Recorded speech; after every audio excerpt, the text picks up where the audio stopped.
नमस्कार दोस्तों। आज प्रधानमंत्री मोदी ने किसान से जुड़े मुद्दों पर, कृषि कानूनों से जुड़े मुद्दों पर और सरकार की योजनाओं को बताते हुए संसद में लंबा भाषण दिया। लेकिन भाषण में कुछ बातें कही प्रधानमंत्री मोदी ने। भाषण में उन्होंने छोटा किसान वर्सेस बड़ा किसान की एक थ्योरी दी। उस थ्योरी के हवाले से, उस थ्योरी को एस्टैब्लिश करने के लिए उन्होंने कुछ आंकड़े दिए। आंकड़े कि देश में कैसे 12 करोड़ छोटे किसान हैं और उन छोटे किसानों की चिंता में सरकार ने ऐसे कृषि कानून बनाए हैं जो देश के लिए जरूरी है। इसके अलावा प्रधानमंत्री ने आंदोलन करने वाले लोगों को घेरा, उन्हें उनके लिए आंदोलनजीवी शब्द का इस्तेमाल किया, परजीवी कहा और एक तरह से मजाक उड़ाते हुए कहा कि ऐसे लोग हर आंदोलन में प्रत्यक्ष या परोक्ष रूप से दिखते हैं। उन्होंने कहा, वही बातें दोहराई जो 100 बार प्रधानमंत्री मोदी, उनके मंत्री और उनके प्रवक्ता, सरकार के से जुड़े तमाम नेता मंत्री बोलते रहे। एमएसपी जारी था, जारी है, जारी रहेगा। और साथ में उन्होंने फायदे गिनाए कि सरकार की जो नीतियां हैं, किसानों से जुड़ी नीतियां, चाहे किसान के लिए बीमा योजना हो, चाहे किसान से जुड़ा हुआ सम्मान निधि हो, ऐसी बहुत सारी योजनाओं के आंकड़े पेश किए कि इससे देश के किसानों का कितना भला हो रहा है। लेकिन पूरे भाषण में वो ये तो पूछते रहे कि आंदोलनकारी लोग या विपक्ष ये नहीं बता पाया कि इन कानूनों में खामी क्या है, जैसा सवाल पहले 3 दिन पहले कृषि मंत्री नरेंद्र तोमर ने भी पूछा था कि इन कानूनों में काला क्या है, विपक्ष ये नहीं बताया। उसी तरह से प्रधानमंत्री ने भी तंज किया कि इन कानूनों में खामी क्या है, ये किसी ने नहीं बताया। लेकिन साथ में ये भी प्रधानमंत्री ने अपने लंबे भाषण में अपनी योजनाएं गिना दी। देश में कितने छोटे किसान हैं, कितने बड़े किसान हैं, ये बता दिया। लेकिन ये उन्होंने नहीं बताया, या उनके भाषण से कम मुझे इसका पता नहीं चला कि इन कृषि कानूनों से छोटे किसानों को फायदा क्या है। तो इन्हीं मुद्दों को समझेंगे जो प्रधानमंत्री ने आज भाषण में कहा। उनके भाषण में जो बातें कही गई वो उन कानूनों के पक्ष में जरूर है, लेकिन क्या इस छोटे किसान जिसका जिक्र प्रधानमंत्री ने किया है, उन किसानों की तकदीर इन कानूनों से बदलने वाली है?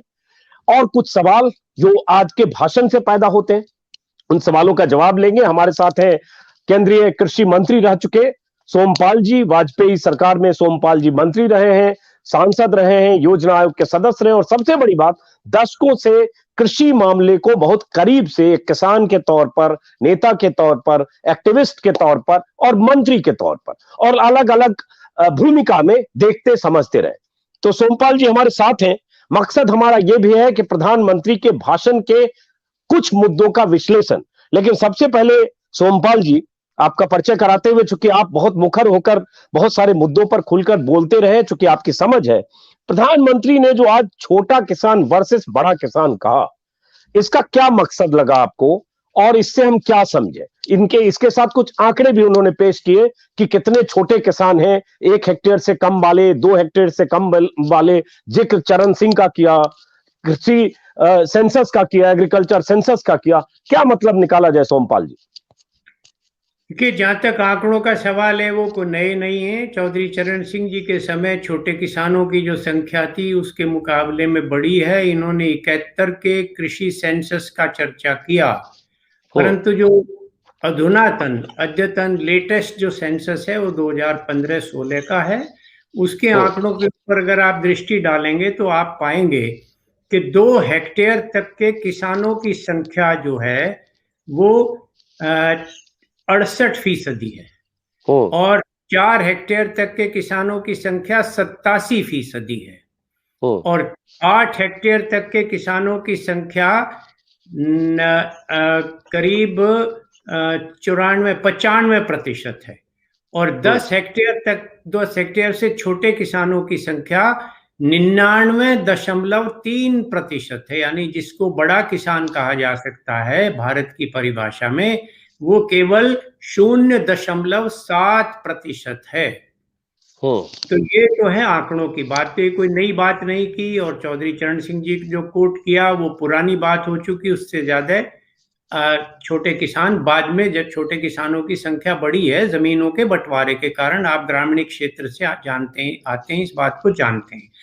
दूसरी बात, यदि छोटे किसानों के प्रति इतना दर्द है उनके दिल में, इतनी संवेदना है, इतनी परेशानी है और इतनी चिंता है।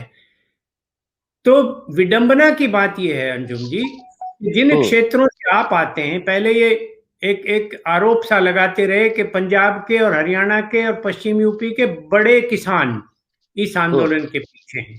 तो चलिए, बड़े किसान को आप छोड़ दीजिए, आप एक यही वायदा करिए कि छोटे किसान को जो 86-87% हैं, उनको हम 100% न्यूनतम समर्थन मूल्य पर खरीद करने की गारंटी देते हैं।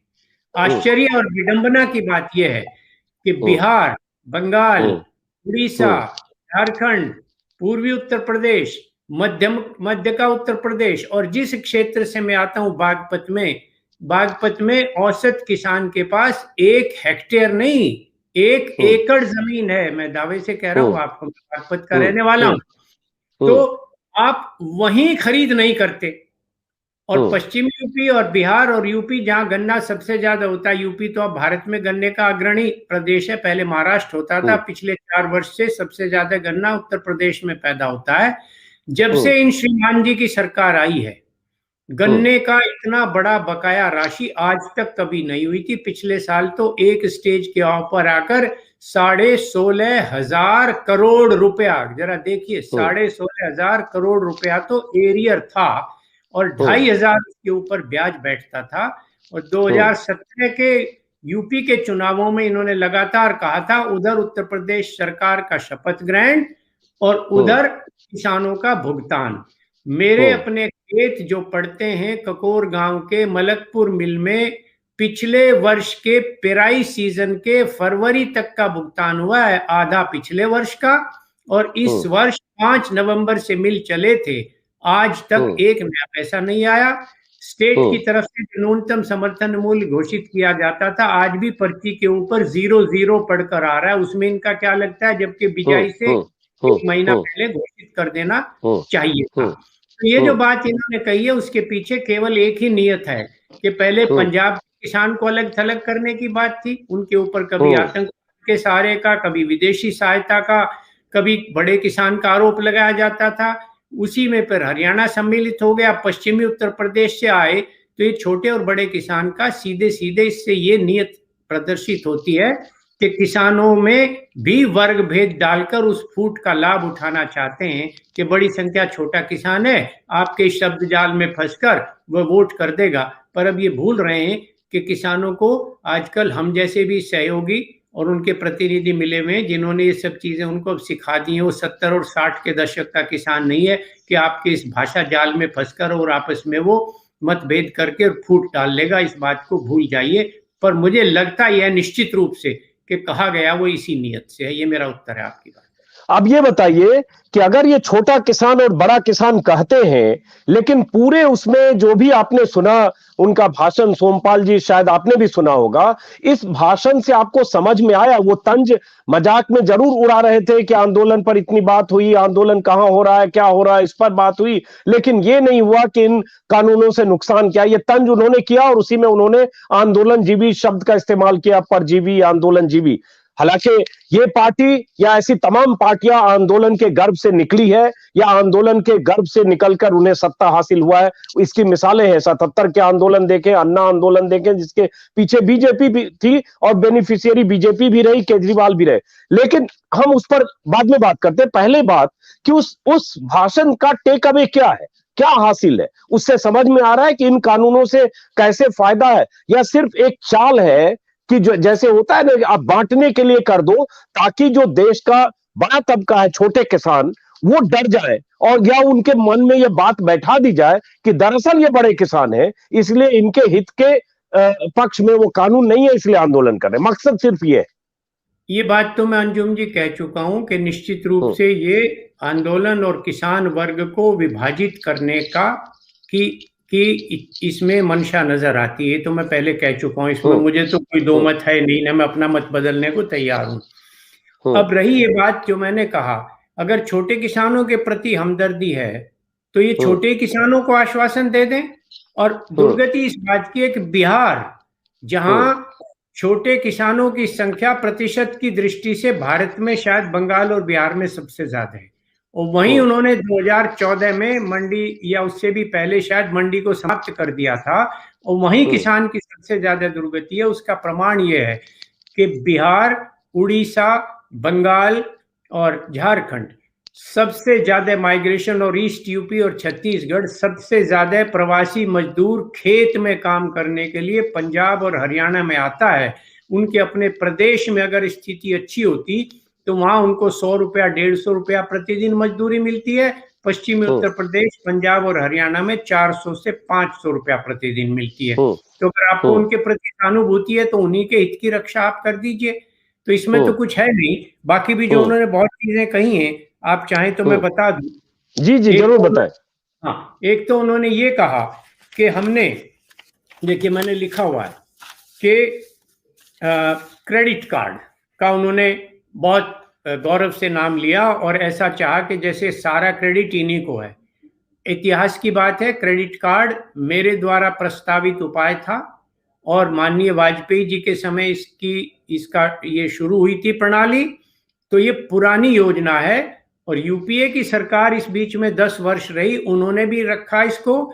जैसे जैसे बैंकों की वित्तीय अवस्था बढ़ती है, लोगों की मांग बढ़ती है, मुद्रास्फीति होती है, तो ये एक सतत प्रक्रिया है कि उसके माध्यम से मिलने वाला क्रेडिट का ग्राफ ऊपर जाता रहता है। तो वो इनकी बनाई हुई योजना नहीं है। उसमें पूरे के पूरे 1999 में 98 में जब हमने क्रेडिट कार्ड शुरू किया, उससे अब तक आंकड़े देख लीजिए। सरकार चाहे वो हमारी पहली रही हो, चाहे मनमोहन सिंह जी की रही हो, ये हो, एक उसमें सतत वृद्धि होती रही है। तो उसका ये क्रेडिट लेना कि हमने क्रेडिट कार्ड दिया और हम लोन दे रहे हैं, ये बिल्कुल गलत दावा है इनका।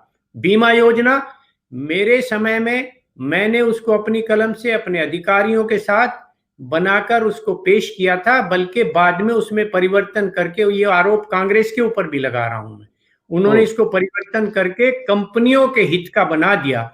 और अगर आप पिछले सालों के आंकड़े देखेंगे तो जितना इनके पास सरकारी और लोगों की प्रीमियम की राशि इकट्ठी हुई, उसका 1/4, 1/3 भी किसानों ने, आज उन्होंने उसकी भी शेखी बघारी कि हमने इतना मुआवजा दिया। परंतु आप कंपनियों की बैलेंस शीट देखिए, जितनी भी कृषि बीमा योजना के तहत कंपनियां काम कर रही हैं, उनके पास प्रीमियम की राशि ज्यादा कलेक्ट हुई है और मुआवजा किसानों को कम मिला है। तो उसका अगर लाभ मिला है तो कंपनियों को मिला, और ये पुरानी योजना है, इनकी नहीं है। यूरिया नीम कोटेड का नाम लिया इन्होंने, तो आप यूरिया मंगाइए कल। अंजुम जी, आप तो वहीं रहते हैं ना, खेत होगा कहीं, मैं आपको निवेदन कर रहा हूं कि आप कल जा रहे हैं ना कुरुक्षेत्र, यूरिया नीम कोटेड लीजिए हाथ पर मेरे सामने। वहां से कोटेड नहीं है, वो हरे रंग में डुबोया हुआ है। नीम का तेल और नीम की निबोली इतनी मात्रा में उपलब्ध नहीं है, और उस सेक्टर के अंदर, उन फैक्ट्रीज के अंदर, जो सरकारी फैक्ट्रियां भी हैं और सहकारी उसकी हैं, इफ्को, क्रिबको, मैं दर्जनों अधिकारियों को जानता हूं, इतना न नीम भारत में होता है, न इतना तेल है, वो हरे रंग में डुबोया जाता है, कोटेड नहीं है। कोटेड वह होता है, अंजुम जी आपने देखा हो छोटे रेस्टोरेंट में आप भोजन करते हैं ना, एक वो सौंफ आती है कोटिंग वाली, जिसके ऊपर चीनी का रंगीन कोट, वो कोटेड होता है। ये कोटेड नहीं है, इसके ऊपर हरा रंग स्प्रे कर दिया जाता है, इसमें नीम का तत्व नहीं है। बहुत बड़ा षड्यंत्र है। मैं तो कई बार सोचता हूँ सुप्रीम कोर्ट जाके इसका भंडाफोड़ करूं, पर मेरे पास इतने तो ये करना चाहिए। सोमपाल जी, आपको पता होगा कि प्रधानमंत्री के भाषणों में बीते कुछ सालों में नीम कोटेड यूरिया का जिक्र सैकड़ों बार हुआ है। कोई भी वाक्य ऐसा नहीं कहा इन्होंने जो राधा मोहन सिंह नहीं कहते रहे हो, नरेंद्र तोमर नहीं कहते रहे हो, सरकारी रिपोर्ट्स में ना छपता रहा हो, नीम कोटेड, नीम कोटेड। एक और दावा किया बहुत इसी तरह का खोखला और झूठा, मैं फिर बहुत कड़ा शब्द यूज कर रहा हूं, झूठा, कि हमने सॉइल हेल्थ कार्ड जारी कर दी। सारे भाषण दे रहे पिछले पुराने 6.5 साल से। एक तो मुझे बताइए कि अगर किसान को या किसी मरीज को, आप बीमार हैं, आपको आपका हेल्थ कार्ड इशू कर दिया और आपका इलाज किया नहीं, तो हेल्थ कार्ड से स्वस्थ हो जाएंगे क्या? दूसरी बात, मैं ये भी चुनौती पूर्वक कह रहा हूं और इसको शपथ पत्र पर लिखने को तैयार हूं, सजा भुगतने को तैयार हूं, कि किसानों को सॉइल हेल्थ कार्ड नहीं मिला, न मेरे गांव में मिला, न मेरे इलाके में मिला, जहां मेरी जमीन है, मेरे जैसे जाने माने और प्रबुद्ध व्यक्ति को आज तक सॉइल हेल्थ कार्ड नहीं मिला। उसके आगे अगर कार्ड मिला भी है तो मिट्टी की जांच का कोई प्रबंध नहीं है, कितना नहीं हुआ इसका सर्वेक्षण करिए। अब तो आप जा रहे हैं ना, कल पूछिएगा कितने लोगों की मिट्टी की एनालिसिस हुई है। और उसके अगला सवाल, अगर उस मिट्टी में कुछ खामी पाई गई, असंतुलन पाया गया, कुछ पोषक तत्वों की कमी पाई गई, तो उसके लिए जो संतुलित खाद देना था उसका उपचार कितना किया गया। तो ये भी झूठा दूध पीता जा रहा है। सिंचाई के ट्यूबवेल के बारे में एक इन्होंने दावा किया कि बड़े किसान, सुनिए अंजुम जी, ये बहुत महत्वपूर्ण बात है, प्रधानमंत्री ने कही। अंजुम जी, सुन रहा ये हूं। बड़े किसान तो ट्यूबवेल लगा सकते हैं, छोटा नहीं लगा सकता, और छोटे को तो उसको पैसा देकर इस्तेमाल करना पड़ता है।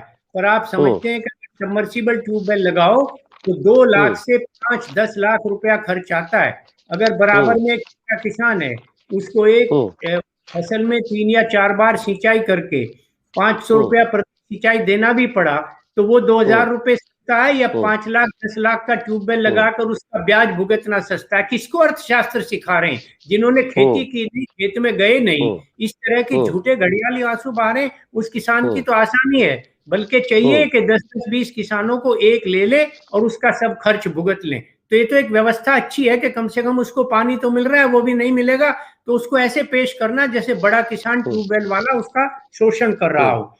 ऐसे ही इन्होंने ग्राम सड़क योजना का चर्चा की। ग्राम सड़क योजना, जिस समय मैं योजना आयोग में था 1999-2000 में, उस समय माननीय अटल बिहारी वाजपेयी जी के समय हुई थी चालू, और वो यूपीए सरकार में भी रही, इसमें भी रही। जैसे क्रेडिट कार्ड उस समय शुरू हुआ था, इस योजना में सतत आवंटन बढ़ता जा रहा है। इसका ये दावा करना कि हमने प्रधानमंत्री ग्राम सड़क योजना बनाई है, ये भी झूठा दावा। दुग्ध उत्पादन के विषय में कहा, सकल घरेलू उत्पाद में, मैंने पिछले इंटरव्यू में आपको बताया था कि दूध के उत्पादन का 28% योगदान है, उसी की पुष्टि की आज प्रधानमंत्री जी ने। हो सकता है उसका जिक्र भी किया है उन्होंने, डेयरी के योगदान का। मैं वही कहना चाह रहा हूं कि कोरोना से पहले भैंस के दूध का दाम 40-41 रुपया और गाय के दूध का 31 रुपया किसान को मिलता था। कोरोना के काल में वो 26 से और 18 के बीच आ गया। महाराष्ट्र के लोगों ने तो सड़क के ऊपर दूध फेंका। तो अगर इतना दर्द था तो उसके, और जबकि उपभोक्ता के लिए किसी भी सरकारी या सहकारी, अमूल, एनडीडीबी, मदर डेयरी या जो यहाँ की दिल्ली वाली डेयरी है, किसी ने उपभोक्ता के दाम तो कम किए नहीं, किसान के कम हुए। तो अगर आपको उनकी चिंता थी तो उसको तो सुनिश्चित करा देते, और उसके तो दाम घटे हैं उससे उल्टा। डेयरी का योगदान इन्होंने बताया। और उत्तर प्रदेश में तो एक और अन्यायपूर्ण बात कर दी इन्होंने अंजुम जी, ये आप पूछिएगा उस दिन मैंने आपको कहा होगा शायद, ये कि जो भूमिहीन किसान है, जैसे गांव में लोहार था, बढ़ई था, सुनार था, या दूसरे जो लोग थे कारीगर और भूमिहीन मजदूर थे, उनका बेचारों का एक सहकारी काम ये रहता है, एक धंधा, कि वो अपने यहाँ 1, 2, 3, 4 पशु रख लेते हैं, किसानों के खेत में काम करते हैं, चारा उनसे उनको उनकी श्रम का या मुफ्त में मिल जाता है, और दूध को बेचकर अपने बच्चे पाल लेते हैं। उत्तर प्रदेश सरकार ने ये कर दिया कि जो परिवार 1 से ज्यादा पशु रखेगा, 2 या उससे अधिक पशु रखेगा, उसको कमर्शियल डेयरी माना जाएगा, और उनको जबरदस्ती ये कहा जा रहा है कि तुम कमर्शियल कनेक्शन लो बिजली का, जिसके रेट 25-30% ज्यादा हैं। और जो मुफ्त में कनेक्शन दिए थे वो लोग भुगतान नहीं कर पाए, उनके कनेक्शन काट दिए। जिस उसके उन्होंने आज भी सिलेंडर का भी जिक्र किया, जो 430 रुपए का था अब 760 का हो गया, और उनके ऊपर बिजली के नोटिस आए हुए। तो आप गांव में जाकर, मैं तो पूछ कर कह रहा हूँ, सूचना के आधार पर, अंदाजे से नहीं, तो वो जो गरीब किसान है बेचारा, उसके 2,500-3 हजार रुपया कैश आउट गो हो गया इस सिलेंडर के लिए, क्योंकि गैस की कंपनियां शेल गैस की डिस्कवरी के बाद अंतरराष्ट्रीय जगत में एग्रेसिव सेल करना चाहती हैं गैस का। तो हित पोषण तो उन कंपनियों का हो रहा है, और दया भाव दिखा रहे हैं किसानों के प्रति, और उसका क्रेडिट लेना चाहते हैं। अब ये बताइए कि चूंकि वही बात जो शुरू में हमने की, ये पूरे भाषण का लब्बो-लुआब ये था जो शुरू में 2 सवालों में बात आई, जिसमें कि कहीं लोगों को लगे, छोटे किसानों को जो एमएसपी के बेनिफिशियरी नहीं है, बिहार, यूपी या दूसरे राज्यों के, जब वो कहते हैं कि छोटे और सीमांत किसानों को जैसे आजादी मिली है, क्यों, क्या इनको नहीं मिलने चाहिए, दूध का जिक्र करते हुए कहा। और उसी में एमएसपी को लेकर जो उन्होंने कहा कि एमएसपी है और जारी रहेगा, यह भाषण है। अब यह बताइए सिर्फ इस आधार पर कि आप 1000 बार ये बात करते रहे कि एमएसपी था, है, जारी रहेगा? क्या इसके आधार पर, उनके फेस वैल्यू पर, उनके जुबान से ये जो बात निकल रही है, उसके आधार पर लोग तय कर ले? क्योंकि इस कानून के बाद जो प्राइवेट सेक्टर आएगा, एपीएमसी के बरक्स जो प्राइवेट मंडियां आएगी, उस पर यह कैसे लागू होगा जुबानी जमा खर्च? और ये क्यों मान ले किसान? मैं आपके माध्यम से ये पूछना चाहता हूं कि स्वामीनाथन आयोग की सिफारिश लागू करना क्या मैनिफेस्टो में लिखित नहीं था? सुप्रीम कोर्ट में जो इन्होंने शपथ पत्र एफिडेविट दिया कि ये संभव नहीं है, वो क्या लिखित नहीं था? 2018 में ये झूठा दावा ठोका कि हमने स्वामीनाथन आयोग की सिफारिश कर दी, और आज तक उसको बार बार दोहरा रहे हैं ढिठाई से। उसमें उसकी परिभाषा क्या लिखित रूप से नहीं बदली? C2 के बजाय A2+FL के ऊपर चले गए। और जो भूमि अधिग्रहण कानून था, जिसके लिए बहुत बड़ी वकालत करते थे माननीय राजनाथ सिंह जी, और उनके रिकॉर्ड पर भाषण देखिए, उसको आकर उसमें तब्दीली करके और उसके मुआवजे की राशि आधी करना, ये क्या लिखित और कानूनी आश्वासन नहीं था? और गन्ने का जो भुगतान है, उसका 1954 से कानून बना हुआ है कि अगर 14 दिन में भुगतान नहीं होता, 15 दिन में, तो उसके ऊपर ब्याज लगेगा, और एक अवधि है, उसके बाद अगर नहीं होगा तो मिलों की संपत्ति, उनका स्टॉक और डायरेक्टर्स की संपत्ति को नीलाम करके किसानों का भुगतान किया जाएगा। वो क्या लिखित नहीं था? तो ये सारी चीजें लिखित नहीं थी। अब क्या ये पार्लियामेंट में जो कह रहे हैं, 2016 में जो कहा था, और अभी भी सीतारमण जी ने बजट पेश करने से 2 दिन पहले, आपके ध्यान है कि नहीं, देखिए उसको, उसमें कहा कि सबसे बड़ी प्राथमिकता किसानों की आमदनी दोगुनी करनी है। और सरकार के लिखित आंकड़े जो मैं आपको पहले कह चुका हूं, 8 दिसंबर के टाइम्स ऑफ इंडिया के फर्स्ट पेज की बैक में छपे हैं, उसमें यह आया है कि उड़द को छोड़कर 22 जिन्सों में किसानों का सकल आय घटी है 30 से 35% औसतन। वो क्या लिखित नहीं था? तो इनके इन वादों पे सारे लिखित थे जो कानूनी, उनको तो पालन नहीं कर रहे। इसके ऊपर कैसे विश्वास कर ले, मेरी तो समझ में नहीं आता। तो यही बात हुई ना कि जो लिखित पर आप नहीं भरोसा कर सकते हैं, आपके मैनिफेस्टो में उस पर भरोसा नहीं किया, स्वामीनाथन का जिक्र आपने भी किया, हम लोग भी बार बार कर चुके हैं, तो फिर एमएसपी पर जबानी क्यों भरोसा कर ले? था, है और रहेगा। और अगर जवानी आप ये बात कर रहे हैं, तो जो मैं दूसरी बात करूं, थोड़ा संक्षिप्त में वो बता दें, जो प्राइवेट मंडी के खतरे हैं जिससे किसान डरे हुए, तो उनका वो डर वाजिब है ना सोमपाल जी? फिर बिल्कुल वाजिब है। ये तो मैं आपको बहुत पहले कह चुका हूं और करीब 20 इंटरव्यू में कह चुका हूं। ये प्राइवेट व्यापारियों के चंगुल से, उनके शोषण से मुक्त कराने के लिए आजादी से पहले 13 वर्ष पहले 1934 में ये परंपरा शुरू हुई थी। और आज भी एक सबूत आप दोबारा से भूल जाते हैं थोड़ा सा अंजुम जी, कि जहां मंडी समिति अच्छी संख्या में है, पंजाब हरियाणा, वहीं के किसान को न्यूनतम समर्थन मूल्य मिल रहा है। और बिहार जैसे जहां नहीं है व्यवस्था, ये कहना कि इसके बजाय प्राइवेट वाला डाल देगा किसी के घर में जाके नोट की बोरी, वो तो शोषण कर रहा था, उसने उससे बचने के लिए तो नियमित मंडी बनाई थी। आप उसको पार्सल आउट करना चाहते हैं। और एक टिप्पणी और अंत में कर दूं, ये जो परजीवी शब्द कहा उन्होंने, आंदोलन जीवी कहा, तो ये राम मंदिर का क्या आंदोलन नहीं था? तब आंदोलन जीवी नहीं थे, तब परजीवी नहीं थे। और बहुत सारे आंदोलन किए भारतीय जनता पार्टी में। और राजनीतिक व्यक्ति करते हैं जो विपक्ष में है, उसका तो ये न केवल अधिकार है बल्कि उसका कर्तव्य है कि वो सरकार की इस तरह की नाकामियों को उजागर करे।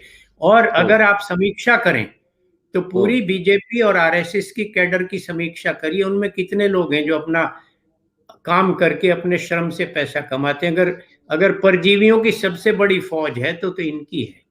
ये ऑडिट करिए आप, मैं आपको चुनौती देकर कह रहा हूं, एक एक नाम उजागर। एक बात और है सोमपाल जी, हम सब ने तस्वीरें देखी है, अगर हम 2014 से 10 साल को देख लें, यूपीए 1 यूपीए 2, उस दौरान जितनी तस्वीरें राजनाथ सिंह की, नितिन गडकरी की, रविशंकर प्रसाद की, स्मृति ईरानी की, दर्जनों मंत्री और सांसद, मंत्री मतलब अब जो मंत्री हैं, और सांसद, इन सब लोगों ने किस किस तरह से आंदोलन और प्रदर्शन किए हैं, जिसको फोटो आप कहते हैं, उसके लिए न जाने क्या क्या किया है। गले में प्याज की माला से लेकर बैलगाड़ी, रिक्शा पर चलने से लेकर साइकिल पर चलने तक, इन लोगों की तस्वीरों से गूगल भरा पड़ा है। अगर 10-15 साल जब सत्ता में जब बाहर रहते तब की। लेकिन आज जो कोई आंदोलन करता है उनको आप न जाने क्या क्या कहते हो, एक बात। दूसरी बात, इस पर कमेंट चाहूंगा, जब प्रधानमंत्री ये कहते हैं सिख समुदाय और गुरुओं की महिमा बताते हुए और उनके सम्मान में जब कहते हैं कि गुरु परंपरा है और मैंने पंजाब की रोटी खाई है, और साथ में कहते हैं जो लोग सिखों के खिलाफ या सिखों के बारे में ऐसी बात कर रहे हैं ये गलत है,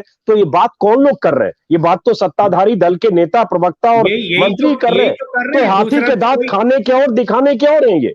यही तो कर रहे हैं। एक और घटना बताऊं आपको, जितने अलग अलग तरह के वेश बनाकर अपने चित्रों को खिंचवाना और उनकी इवेंट बनाना और उनको छपवाना इस वर्तमान सरकार में हुआ, जो आपने कहा, इन्होंने तो पूरा रिकॉर्ड तोड़ा है। मुझे इस संबंध में घटना याद आती है, जब मेरे पिताजी भी संसद में थे तो उस समय रोज एक बार मिसिस इंदिरा गांधी का, और खासतौर से 71 के बाद रोज चित्र छपता था। तो संसद में किसी ने कहा कि रोज एक चित्र देखने को तो डॉक्टर लोहिया ने, क्योंकि ये जो आपने नाम लिए इनके नेताओं में एक नाम ऐसा भी लिया, उसको मैं लेना नहीं चाहता, तो डॉक्टर लोहिया ने कहा था it is very good, there is at least a beautiful face to look at every morning. तो ये, और एक घटना और याद नहीं रही आपके, आंदोलन चला, पंजाब के लोग आके बैठे, तो पहली बार प्रधानमंत्री बिना, ये प्रचार किया गया कि बिना सुरक्षा के घेरे के रकाबगंज गुरुद्वारे में चले गए। अरे मान लिया आप रोज जाते तो कोई ऐतराज नहीं है, पर जब वो पंजाब का आदमी आंदोलन कर रहा है तब आप वहां गुरुद्वारे में जा रहे हैं। तो ये हर चीज में प्रदर्शन और इवेंट बनाना, ये इनकी आदत है, ये मैं पहले भी कह चुका हूँ। लेकिन ये दो मुहा पर है ना सर, कि एक तरफ गुरुद्वारे में जाते हैं रकाबगंज में और गुरु तेग बहादुर को श्रद्धांजलि देते हैं, और आप ही के सरकार के मंत्री और सांसद और नेता उन्हीं गुरुओं की परंपरा के जो वारिस हैं, सिखों और सरदारों के लिए न जाने क्या क्या कहते हैं, खालिस्तानी से लेकर सब। आंदोलन को बदनाम करने के लिए कहा इन्होंने, आतंकवादी कहा, पंजाब का कहा, विदेशों से सहायता आ रही है। तो आज किसके लिए कह रहे थे? आज किसके लिए कह रहे थे कि अपमान कर रहे हैं? आज किसके लिए कर रहे थे? इन्हीं के लिए आपने, चलिए सोमपाल जी, बहुत अच्छा लगा आपसे बात करके। आखिरी में एक बात सोमपाल जी, फिर वही चूंकि शुरू में बात की, उन्होंने जो बड़ा किसान छोटा किसान कहा, उसमें एक बात और कही, बड़े किसान को उन्होंने चिन्हित करने की कोशिश की कि बिजली भी फ्री में उसको मिल जाता है, वो खून चूसने वाला जैसा होता है, उसके ट्यूबवेल से छोटे किसान को पानी खरीदना पड़ता है, मतलब उसकी छवि शोषक जैसी बनाने की कोशिश की बड़ा किसान। और जो आपने कहा कि 1% से कम है वो आबादी, तो वो जो शुरू से थ्योरी है बीजेपी की, बिचौलियों की, आढ़तियों की, बड़े जमींदारों की, उसी को एस्टेब्लिश करना चाह रहे हैं ना वो, कि लोग यही समझे। मैं ये बात तो कह चुका हूं कि उसको शोषक का दर्जा दिया जाना, जबकि वो सहूलियत है। मैं दोबारा बताऊं उसका अर्थशास्त्र, अगर छोटे किसान को 2 से 5 लाख रुपए का ट्यूबवेल लगाना पड़े तो उसका ब्याज कितना बैठेगा, और अगर उसको 250-300 रुपए में 1 एकड़ में पानी लगाने की सुविधा बराबर के किसान से मिल जाए, तो कौन से अर्थशास्त्र बेहतर है? किसको बेकार है? क्योंकि इन्होंने खेती की नहीं, माफ करना, इनके बाप दादों ने खेती की नहीं, और ये खेती की छोटी छोटी बातों को ये भी नहीं सोचते कि इसकी इम्प्लीकेशन क्या है। वो तो अच्छा है, अगर आप 12 एकड़ के किसान हैं, मैं 2 एकड़ का हूं, आपने ट्यूबवेल लगा रखा अंजुम जी, और मुझे आप 300 या 500 रुपए में एक पानी दे देते हैं, तो 5 बार पानी लगाने का 2500 रुपए में काम चल गया, 5 लाख रुपए का, तो ब्याज भी 60,000 रुपए बैठेगा साल में, मैं कहां से दूंगा? तो किसको बेवकूफ बना रहे हो? किसका अर्थशास्त्र सिखा रहे हो? कुछ तो अकल रखिए। इसका आखिरी काउंटर है, खत्म करेंगे, कि आप जो ये सब दिखा कर आप बताते हैं और छोटे किसानों के हित चिंतक की तरह कानून ला रहे हैं या इन कानूनों की वकालत कर रहे हैं, तो क्या सर ये कानून अगर लागू हो गया, मान लीजिए आंदोलन फेल हो गया, तो क्या ये छोटे किसान की तकदीर बदल जाएगी और वो बड़े किसान हो जाएंगे? मैं कह चुका हूं, दोबारा कह रहा हूं कि 1934 में जब चौधरी छोटू राम ने मंडी समिति बनाई थी और जिस शोषण के जाल से किसान को मुक्त कराया था, किसान वापस उसी जाल में फंस जाएगा, और यही इनकी चाल है, यही इनका डिजाइन है, यही इनका षड्यंत्र है। इसीलिए हम आशंकित हैं, किसान आशंकित हैं कि इन कानूनों के माध्यम से हमको उसी अंग्रेजी शासन काल के शोषण में, जमाखोरी में, मुनाफाखोरी में और सूदखोरी के जाल में ये फंसाना चाहते हैं। बहुत बहुत शुक्रिया आपका सोमपाल जी बात करने के लिए। और दर्शकों जिन्होंने देखा, कोशिश करूंगा कि सोमपाल जी से बीच बीच में बात करता रहूं ताकि कृषि क्षेत्र के और किसानों से जुड़े अलग अलग पहलू पर उनकी राय आती रहे। और एक किताब दिखा रहे हैं सोमपाल जी, मैं सिर्फ अपनी बात कह दूं कि एक किताब सोमपाल जी ने लिखी, पिछले इंटरव्यू में उन्होंने दिखाया। मैंने नहीं कुछ लिखी। लोगों ने पूछा कि किताब हाँ संपादित की आपने, हाँ, बताएं, आप ही बताएं। मेरे पिताश्री की लिखी हुई है और सॉरी उनके सॉरी, ये हाँ रिसर्च नोट्स थे, इनको संजोकर पुस्तक रूप में मैंने 2015 में प्रकाशित किया है। जिस खाप पंचायत को इन शहरियों ने बदनाम करने की कोशिश की थी, वो कितनी जीवंत और कितनी सकारात्मक और सामुदायिक स्वशासन की आदर्श पद्धति थी, वो इस पुस्तक में लिखा हुआ है। और इसका जो प्रकाशक पूछा था आपने, आपको लिखकर भेज दूंगा मैं, वो ओरिजिनल्स करके हैं, उनका है ये प्रकाशक का पता है, मैं आपको लिखकर भेज दूंगा, अगर कोई सज्जन चाहे तो ले सकते हैं इसको। सोमपाल जी ने किताब इसलिए दिखाई क्योंकि पिछले इंटरव्यू में उन्होंने किताब का जिक्र किया था, तो कुछ साथियों ने मेरे YouTube में कमेंट किया कि वो किताब कहाँ मिलती है, कैसे मिलेगी। तो इसलिए मैंने उनसे रिक्वेस्ट किया था अभी फोन पर बात करने से पहले कि वो किताब प्रकाशक किसका है आप बता दें। तो बहुत बहुत शुक्रिया सोमपाल जी, फिर मुलाकात होती रहेगी। नमस्कार, शुभ रात्रि। बहुत बहुत धन्यवाद।